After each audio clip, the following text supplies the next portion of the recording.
Is it your body, or are you trying to shove everything through here?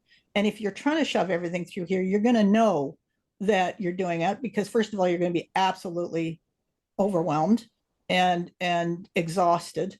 And you won't get any, you'll do all that and there won't be any clarity, which is, annoying. So it is those combinations of practices, which is like reflection, times out, just getting a walk, something that allow your brain to clear.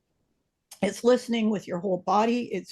It's nothing that we ever taught in leadership about listening. I mean, we used to teach active listening, and all these connected listening, and I can't remember the different varieties.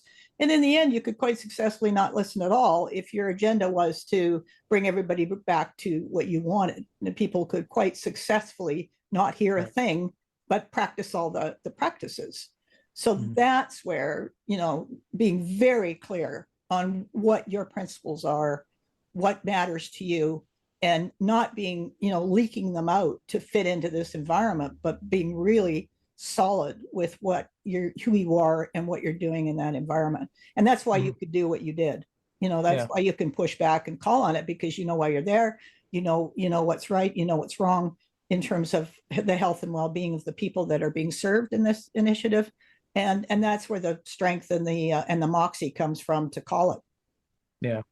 And it's a little easier when you're external too. It's a lot easier. In fact, I've been brought in at times. I remember one session I was in, and I don't know what I said to the CEO, but everybody around me was just kind of, you could just feel them palpably breathe. There's just this, and I found out later it was because nobody had